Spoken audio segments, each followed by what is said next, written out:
لله نحمده ونستعينه ونستغفره ونعوذ بالله من شرور أنفسنا ومن سيئات أعمالنا من يهده الله فلا مضل له ومن يضلل فلا هادي له وأشهد أن لا إله إلا الله وحده لا شريك له وأشهد أن محمدًا عبده ورسوله صلى الله تعالى عليه وآله وسلم.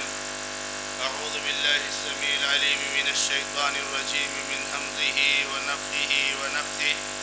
بسم الله الرحمن الرحيم.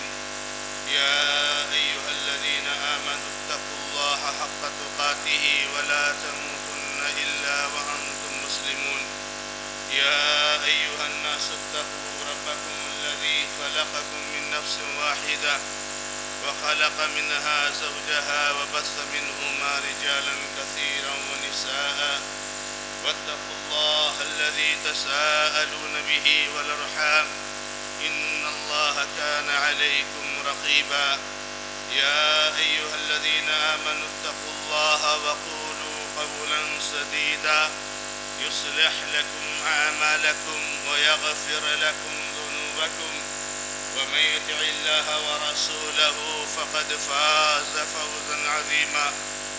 أما بعد فإن خير الحديث كتاب الله وخير الهدي هدي محمد صلى الله تعالى عليه وآله وسلم وشر الأمور محدثاتها وكل محدثة بدعة وكل بدعة ضلالة وكل ضلالة في النار. أعوذ بالله من الشيطان الرجيم. بسم الله الرحمن الرحيم. ولقد خلقنا الإنسان ونعلم ما توسوس به نفسه ونحن أقرب إليه من حبل الوريد إذ يتلقى المتلقيان عن اليمين وعن الشمال قعيد ما يلفظ من قول إلا لديه رقيب عتيد. وقال الله سبحانه وتعالى في موضع آخر: يا أيها الذين آمنوا أطيعوا الله وأطيعوا الرسول وأولي الأمر منكم فإن تنازعتم في شيء فردوه إلى الله والرسول. وقال النبي صلى الله تعالى عليه وآله وسلم: كلكم راع وكلكم مسؤول عن رعیته. محترم اور معزز دینی اور ملی بھائیوں، بزرگوں، نوجوان دوستوں، میری معزز اور موقر ماں اور بہنوں، اللہ رب العزت کا بڑا کرم اور احسان اور اس کا فضل اور انعام ہے کہ رب العزت نے ہمیں اور آپ کو ہماری ہر قسم کی کوتاہیوں کے باوجود، ہمارے بہت سارے گناہوں کے باوجود اللہ تعالیٰ نے ہمیں اور آپ کو اپنے پسندیدہ دین کا متبع اور پیروکار بنایا ہے. جو دین وہ دین ہے کہ مرنے کے بعد اس دین کے ماننے والے کے علاوہ کسی اور کو چین اور سکون نصیب نہیں ہوگا.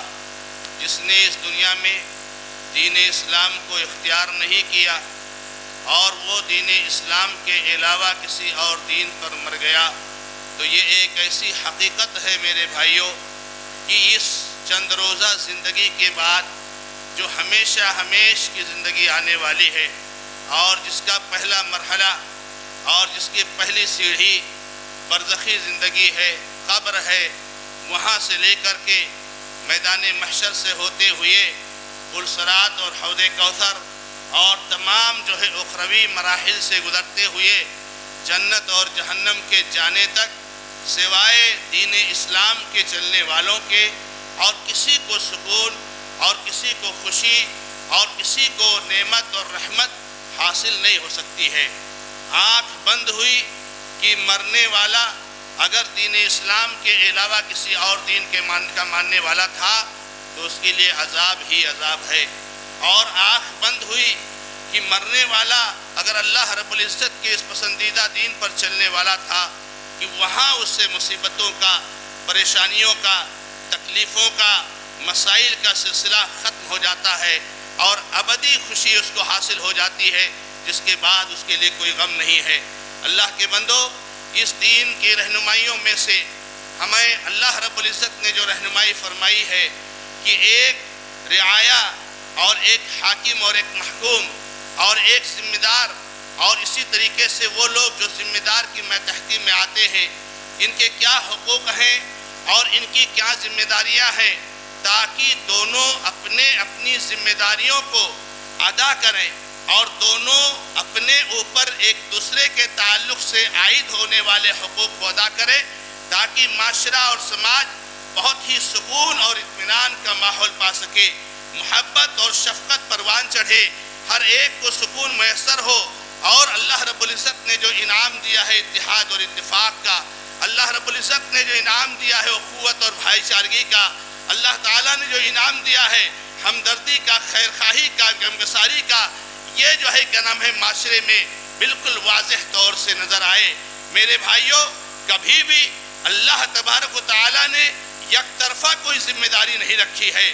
اگر کوئی لڑکا کسی لڑکی سے شادی کرتا ہے تو اگر بیوی کے اوپر، بیوی کے کندھے پر، بیوی کے سر پر اپنے شوہر کے تعلق سے بہت سارے حقوق اور ذمہ داریاں عائد ہوتی ہیں، تو وہی اسلام شوہر کے سر پر اور شوہر کے کندھے پر بیوی کے تعلق سے بہت سارے حقوق اور ذمہ داریاں عائد ہوتی ہیں، عائد کرتا ہے۔ اگر ایک باپ کے اوپر اولاد کے تعلق سے بہت ساری ذمہ داریاں ہیں، تو ایک اولاد کے اوپر والدین کے تعلق سے بہت ساری ذمہ داریاں ہیں۔ اگر ایک رشتہ دار کے اوپر اپنے رشتہ دار کے تعلق سے بہت ساری ذمہ داریاں ہیں، تو دوسرے رشتہ دار کے اوپر بھی اپنے رشتہ دار کے تعلق سے بہت ساری ذمہ داریاں ہیں۔ جب دونوں طرف سے ذمہ داریاں ادا کی جاتی ہیں، جب دونوں طرف سے حقوق کو سمجھا جاتا ہے، جب دونوں طرف سے حقوق کی ادائیگی کا اہتمام کیا جاتا ہے، تب وہاں محبت اور الفت ہوتی ہے۔ آپ اس گھر کو دیکھ لیجئے، آپ اس ماں باپ کو دیکھ لیجئے، اور آپ جو ہے اس شوہر اور بیوی کو دیکھ لیجئے۔ جو شوہر بیوی اپنے اپنے حقوق کو ادا کرتے ہیں، اپنی اپنی ذمہ داریوں کو ادا کرتے ہیں، واللہ اس گھر کو دیکھ کر کے رشک آتا ہے کہ کیا زندگی ہے۔ آپ ان والدین اور اولاد کو دیکھ لیجئے، جب والدین اور اولاد اپنی اپنی ذمہ داریوں کو محسوس کرتے ہیں تو ان کو دیکھ کر کے رشک آتا ہے کہ واقعی کیا اولاد اور والدین میں محبت ہے۔ آپ جہاں خلل دیکھیں گے، آپ جہاں فساد دیکھیں گے، آپ جہاں جھگڑے دیکھیں گے، آپ جہاں تنازعات دیکھیں گے، تو آپ وہاں یہی پائیں گے کہ دونوں میں سے کسی ایک نے یا دونوں نے اپنی ذمہ داریوں کو ادا نہیں کیا۔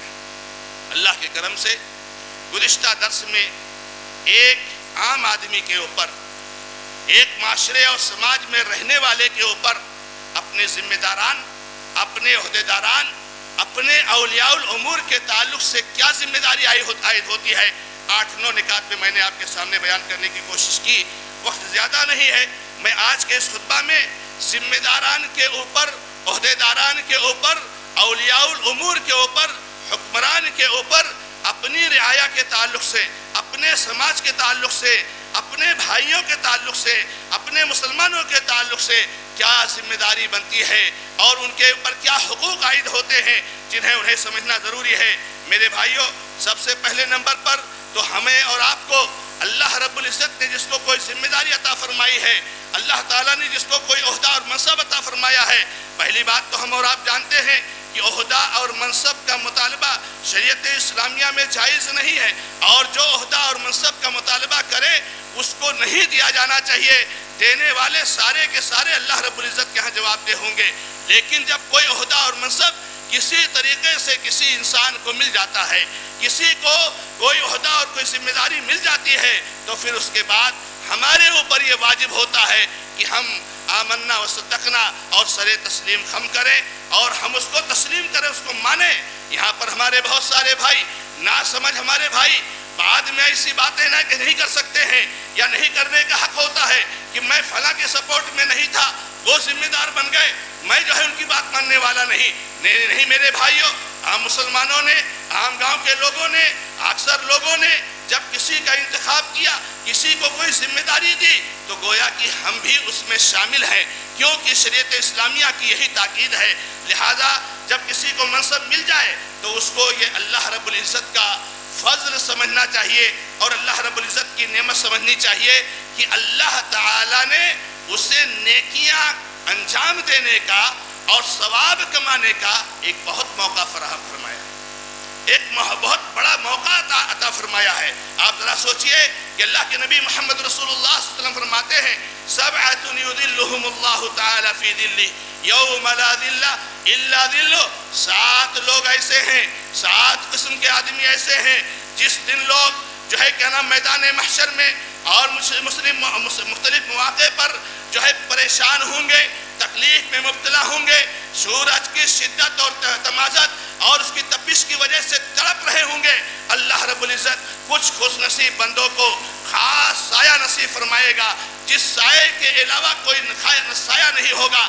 میدان محشر جدھر جائیں گی نگاہ ادھر آپ کو آدمی ہی آدمی نظر آئیں گے، کوئی سایہ نظر نہیں آئے گا، سب پریشان ہوں گے، سب تڑپ رہے ہوں گے۔ سورج ہمارے سروں پر 1 ہاتھ اور 1.5 ہاتھ کے برابر مسافت پر ہوگا۔ یہ سورج آج لاکھوں میل کی دوری پر ہے۔ آدمی کس طریقے سے گرمی کی شدت کو محسوس کرتا ہے، 1-8 گھنٹے کے لیے آدمی باہر نکلتا ہے، بھاگ کر سائے میں آتا ہے کہ بہت تکلیف ہوتی ہے، بہت تفش ہے۔ اس وقت اللہ تعالیٰ کچھ مخصوص لوگوں کو مخصوص سایہ عطا فرمائیں گے۔ اس میں سب سے پہلا نام اس حاکم کا ہے، اس عہدیدار کا ہے، اس ولی امر کا ہے، اس ذمہ دار کا ہے جس کے ساتھ ایک لفظ لگا ہو، اور وہ لفظ کون سا ہے میرے بھائیوں؟ ایک وصف لگا ہو۔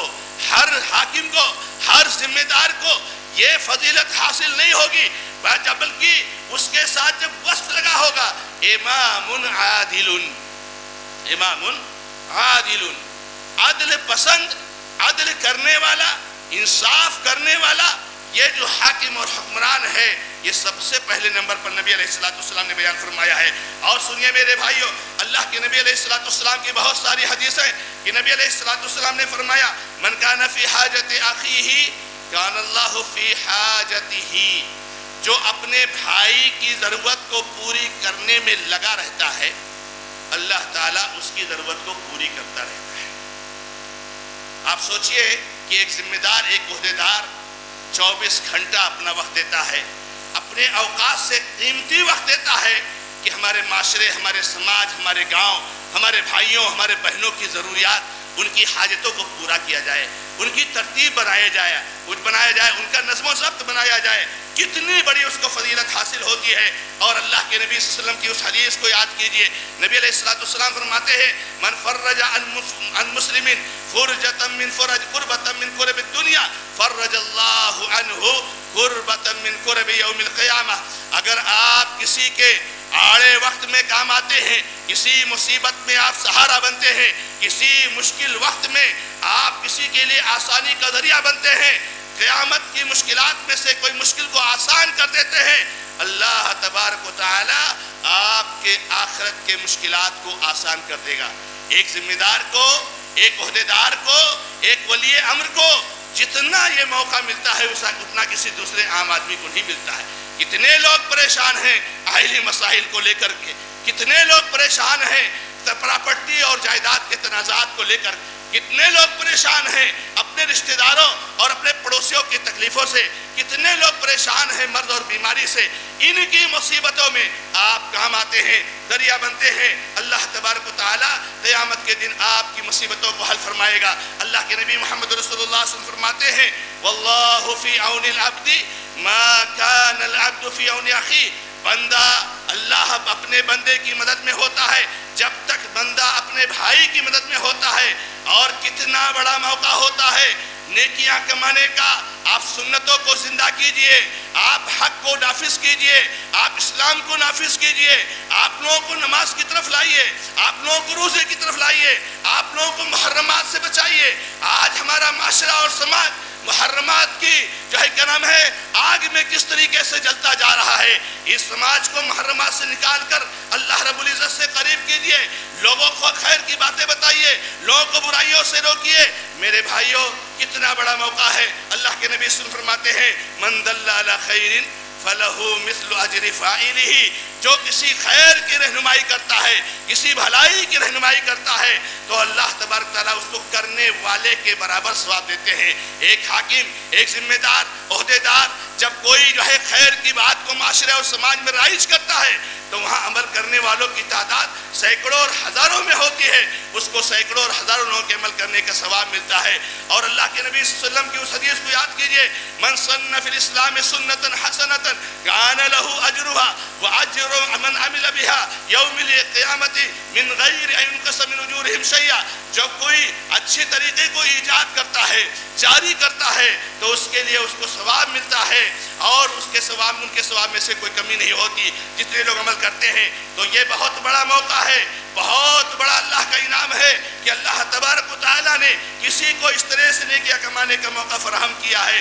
دوسری بات اور دوسری ذمہ داری جو بنتی ہے میرے بھائیوں، کہ ذمہ داران اور عہدے داران کی بہت بڑی ذمہ داری ہے کہ آپ قدوہ بنیے لوگوں کے لیے، آپ نمونہ بنیے لوگوں کے لیے، آپ کو دیکھیں تو لوگوں کا دل خوش ہو جائے کہ یہ ہمارے معاشرے اور سماج کے ذمہ دار ہیں۔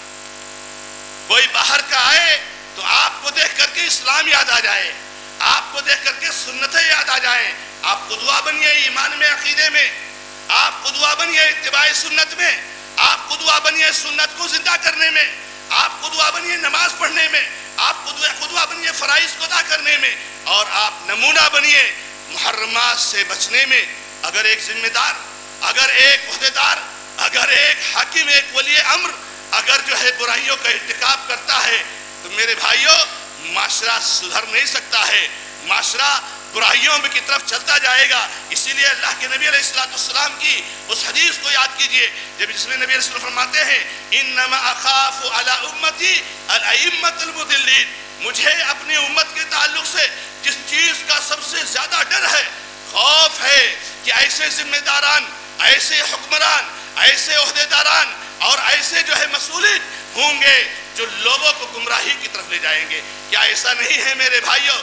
اگر تاریخ پڑھنی ہے اسلام کو، آج اس اسلام میں جو آپ بدعتوں کا سیلاب دیکھ رہے ہو، آج جو شرک کا سیلاب آیا ہوا ہے، آج ایک مسلمان تو دوسرا مسلمان مشرک ہے، بلکہ اگر یہ کہا جائے کہ دو میں سے ایک موحد نہیں بچے ہیں میرے بھائیوں، اگر مسلمانوں کی تعداد پوری دنیا میں 100 کروڑ ہے تو 50 کروڑ بھی مسلمان موحد نہیں بچے ہیں، بہت کم توحید پرست رہ گئے ہیں۔ بتائیے آپ ان کو اس شرک کی طرف لے جانے والا کون ہے؟ ان کو ان بدعتوں کی طرف لے جانے والا کون ہے؟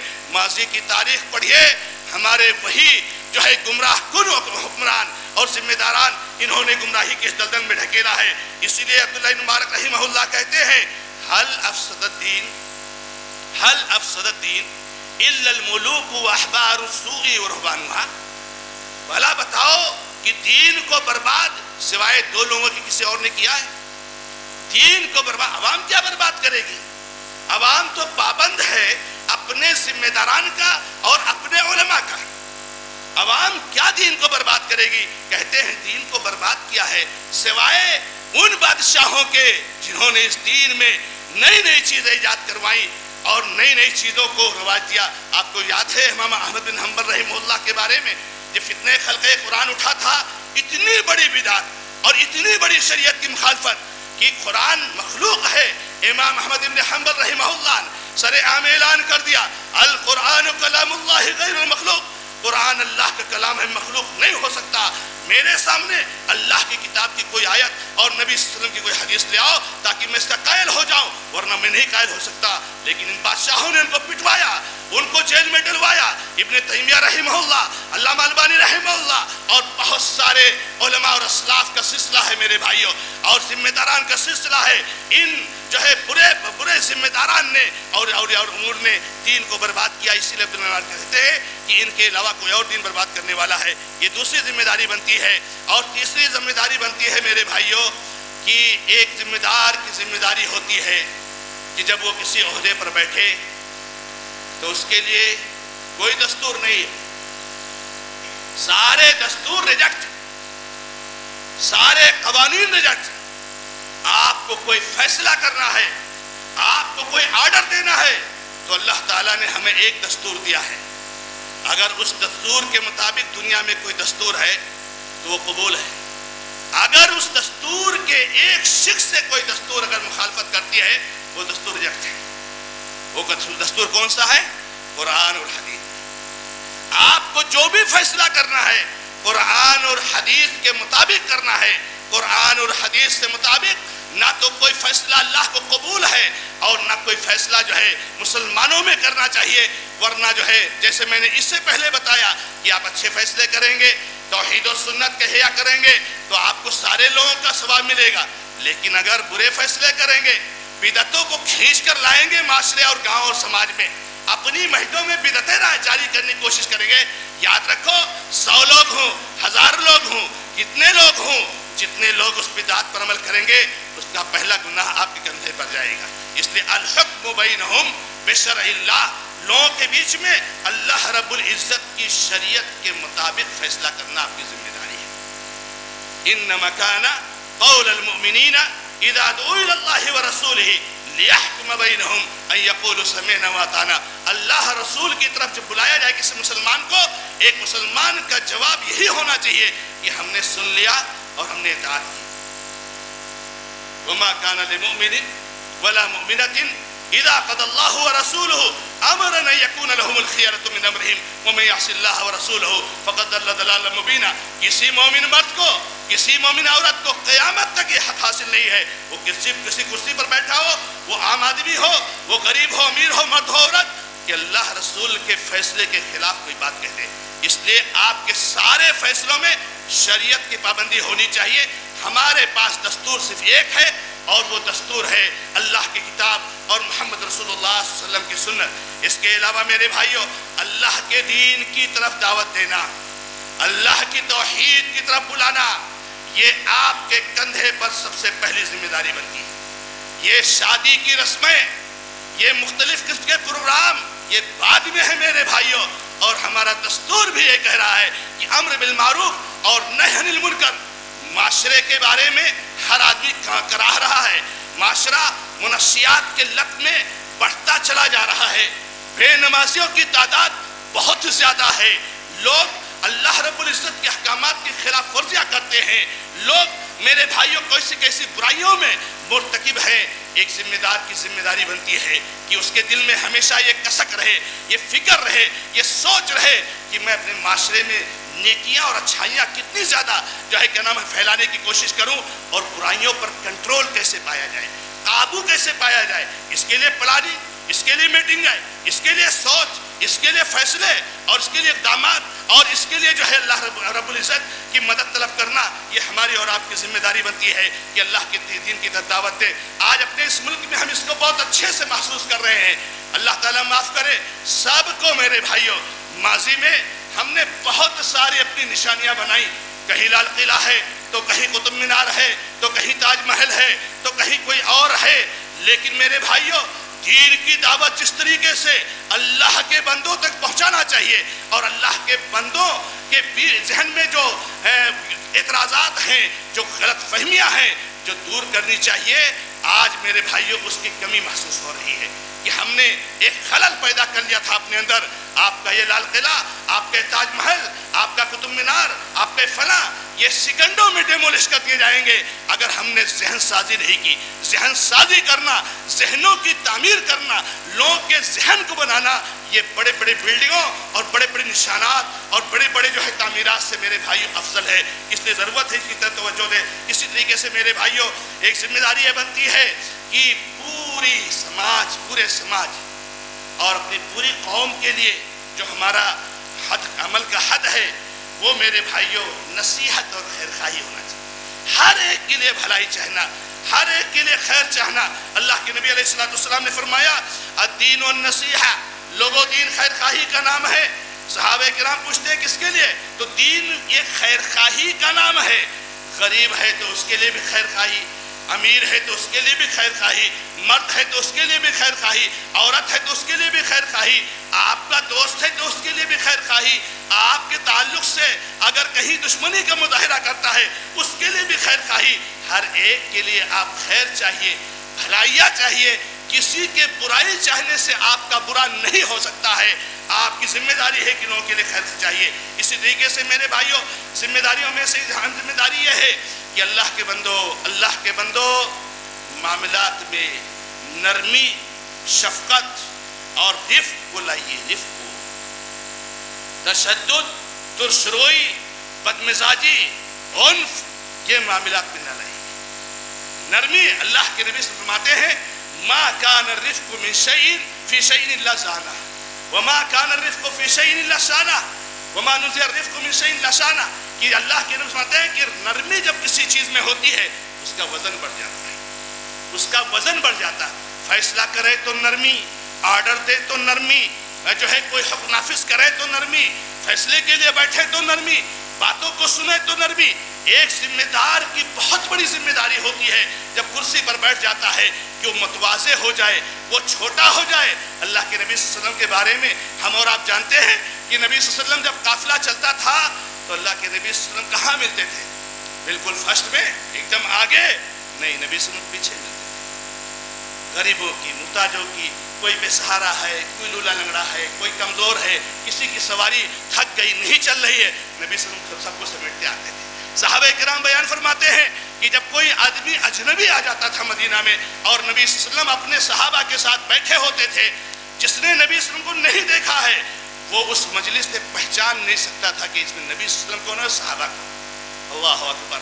یہ مثالیں پیدا کرنی چاہیے. ہمارا خدا بڑا ہے، ہم ہمیشہ ظاہر رہیں، ہم ہمیشہ اونچے رہیں، ہم ہمیشہ الگ رہیں. میرے بھائیوں یہ ہمارے اسلاف کا طریقہ نہیں ہے. یروشلم میں جو عمر رضی اللہ تعالیٰ ہو گئے تھے، امیر المومنین تھے، خلیفۃ المسلمین تھے، جب وہاں پر یروشلم میں داخل ہوئے لوگ تڑپ رہے تھے کہ عمر فاروق کب آئیں گے، ہم ان کو ایک نظر دیکھ لیں. جب یروشلم میں داخل ہوتے ہیں تو سواری جو ان کی ہوتی ہے، سواری پر ان کا غلام سوار ہوتا ہے، ان کا خادم، اور عمر فاروق اس کے نکیل اور اس کی رسی پکڑے ہوئے لے کے جاتے ہیں. لوگ کہتے ہیں یہ کیا ہے، یہ ماجرا کیا ہے، یہ امیر المومنین ہے، یہ اپنے غلام کو، اپنے خادم کو سواری پر بٹھا کر کے اس کو لے کر آ رہا ہے.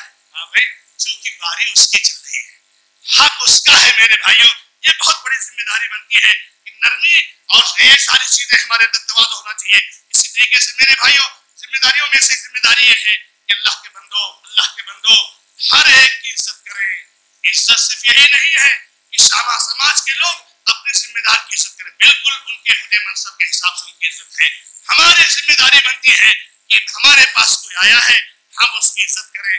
میرے بھائیوں لوگ ایک طرح سے نہیں ہوتے ہیں، کوئی بولنے میں کچھ پھسل جاتی ہے زبان، کہیں کسی کو اتنے الفاظ نہیں آتے ہیں. اللہ کے نبی محمد رسول اللہ صلی اللہ علیہ وسلم کے پاس ایک صحابی آئے، ایک آدمی آئے، بدو آئے کہہ لیجیے، ایک دیہاتی آئے، نبی صلی اللہ علیہ وسلم کو سخت سست کہنے لگے، سخت سست کہنے لگے. کچھ معاملہ تھا، کچھ بات ہوئی اور غصہ ہو گئے، سخت سست کہنے لگے. صحابہ کرام کو بڑا غصہ آیا اور یہ ہوا کہ ان کو پکڑے. نبی صلی اللہ علیہ وسلم نے کہا ان کو چھوڑ دو، ان کو کہنے کا حق حاصل ہے، کہنے دو. میرے بھائیوں ہم ذمہ دار ہیں، ہم عہدے پہ بیٹھے ہوئے ہیں. چار باتیں سنانے سے کسی کی عزت نہیں جاتی. عزت دینے والا اللہ ہے اور ذلیل کرنے والا بھی اللہ ہے. میں نے بھی درس میں بتایا میرے بھائیوں کہ جب ہم کسی ایسے شخص کے ساتھ اسے سلوک کرتے ہیں جو میری بے عزتی کرتا ہے تو نبی صلی اللہ علیہ وسلم نے کہا گھبراؤ مت، تم حسن سلوک کرتے رہو، وہ تمہاری بے عزتی کرنے والا ایک دن ذلیل ہو کر کے رہے گا، تمہاری عزت کو نہیں ختم کر پائے گا. اسی طریقے سے میرے بھائیوں ذمہ داری بہت اہم ہے کہ ہم عدل اور انصاف سے کام لیں. وَإِذَا قُلْتُمْ فَعْدِلُوا وَلَوْ كَانَ ذَا قُرْبَىٰ. ہمارے سامنے کوئی بڑا مالدار آدمی آ گیا، ہمارے سامنے بڑا کوئی عہدے منصب کا مالک آ گیا، ہمارے سامنے کوئی بڑا جو ہے کیا نام ہے طاقتور اور ہیوی بلڈر اور جو ہے کوئی گنڈا ٹائپ کا انسان آ گیا، کوئی بھی آ جائے، جب بھی کہو کسی سے تاثر قبول مت کرو، کسی سے متاثر مت ہو، آپ حق بات بولیے. دو مسئلہ آیا، دو بھائی آئے، دو فریق آئے، آپ ان کے ساتھ عدل کے ساتھ انصاف کیجئے. اللہ کے نبی صلی اللہ علیہ وسلم کے اس انصاف کے انداز پہ یاد رکھیے کہ جب مخزومیہ عورت کے ہاتھ کاٹنے کی بات آئی اور لوگوں نے کہا یہ تو بڑے خاندان کی عورت ہے، اس کا ہاتھ کیسے کاٹا جائے گا؟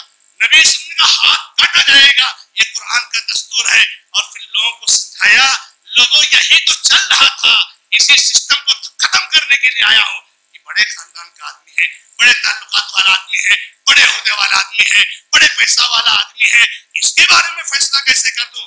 لوگوں کان کھول کر سن لو، اگر میری بیٹی فاطمہ چوری کرتی تو میں اس کا ہاتھ اپنے ہاتھ سے کاٹ دیتا، کیونکہ یہ انصاف ہے، یہ انصاف کی کرسی ہے۔ اگر آپ کا دشمن بھی آپ سے آئے فیصلہ کرانے کے لیے، آپ انصاف کیجئے۔ اسی طریقے سے میرے بھائیوں، ہمیشہ اس بات کا دھیان رکھیے اور ہمیشہ اس بات کو اپنے سامنے رکھیے کہ اللہ تعالیٰ سے توفیق طلب کرتے رہیے۔ توفیق کس سے ملتی ہے؟ اللہ سے۔ کبھی چاہتے ہیں ہم عمل کریں، نہیں کر پا رہے، ہمیشہ اللہ سے دعا کیجیے اللہ مجھے توفیق دے، اللہ مجھے خیر کی توفیق دے۔ اسی طریقے سے میرے بھائیوں، ایک بہت اہم چیز یہ ہے کہ ہم اپنے ذات کے تعلق سے کوئی بات آ جائے تو اس کو عفو درگزر سے کام لیں۔ اللہ کے نبی صلی اللہ علیہ وسلم عائشہ کہتی ہے کہ نبی صلی اللہ علیہ وسلم نے اپنی ذات کے تعلق سے کبھی انتقام نہیں لے لیا، کسی نے سب سب کہہ دیا، کسی نے کچھ کر دیا، نبی صلی اللہ علیہ وسلم نے اس کا بدلہ نہیں لیا۔ اسی طریقے سے آخری بات جو اس تعلق سے کہوں گا کہ آپ مشوروں میں، آپ فیصلوں میں، آپ احکامات میں، آپ اپنے نظام کے چلانے میں اپنے مسلمان بھائیوں سے مشورے لیتے رہیے۔ مشورہ بہت اہم چیز ہے۔ میں تو جب قرآن پڑھتا ہوں تو دنگ رہتا ہوں کہ اللہ تعالیٰ محمد رسول اللہ صلی اللہ علیہ وسلم کہتا ہے وَشَاوِرْهُمْ فِي الْأَمْرِ، اے نبی صلی اللہ علیہ وسلم ان سے مشورہ کیا گیا۔ اللہ اکبر، اللہ کی وحی نازل ہو رہی، اللہ کا گائیڈ کر رہا ہے نبی صلی اللہ علیہ وسلم کو، اور خود نبی صلی اللہ علیہ وسلم ہر طرح سے تجربہ سے لیس اور ہر چیز کا علم آپ کے پاس موجود ہے، اور اللہ تعالیٰ کہتے ہیں ان سے مشورہ کیا کیجیے، عام لوگوں سے مشورہ کیجیے، مشورہ کرتے رہیے، رائے کا احترام کیجیے، ان کے جذبات کی قدر کیجیے، اور کسی کے مشورے کو نہ بھی مانے تبھی ان کے شکریہ اور ان کے لیے دعائیہ کلمات ہونا چاہیے۔ اللہ کے نبی اللہ تعالیٰ قرآن میں فرماتے ہیں وَأَمْرُهُمْ شُورَىٰ بَيْنَهُمْ، ان کا معاملہ آپس میں مشورے سے طے ہوتا ہے۔ یہ چند باتیں تھیں جو ذمہ داران کے اوپر عائد ہوتی ہیں کہ ہم اپنی ذمہ داریوں کے نبھانے کے تعلق سے اور ان کے نبھانے کے دوران ان شرعی توجیحات کا خیال رکھیں۔ اللہ رب العزت سے دعا ہے کہ رب العزت ہمیں اور آپ کو حیثیت ایک عام آدمی، ایک مسلمان کے اپنی ذمہ داری ادا کرنے کی توفیق عطا فرمائے۔ اللہ تعالی ہمارے ذمہ داران کو خیر کی توفیق عطا فرمائے۔ بارک اللہ لی و لکم فی القرآن الکریم ونفعنی و ایاکم بالآیات والذکر الحکیم انہ تعالی جواد کریم ملک۔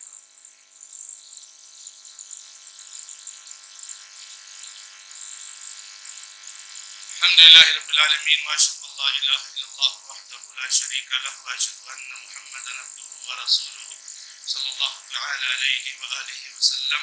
اعوذ باللہ من الشیطان الرجیم، بسم اللہ الرحمن الرحیم، ان اللہ وملائکتہ یصلون علی النبی یا الذین آمنوا صلوا علیہ وسلموا تسلیما۔ اللهم صل علی محمد وعلی آل محمد كما صلیت علی ابراہیم وعلی آل ابراہیم انک حمید مجید۔ اللهم بارک علی محمد وعلی آل محمد كما بارکت علی ابراہیم وعلی آل ابراہیم انک حمید مجید۔ اقول قولی هذا واستغفر اللہ لی ولکم ولسائر المسلمین فاستغفروه انه هو الغفور الرحیم۔ الحمد للہ رب العالمین۔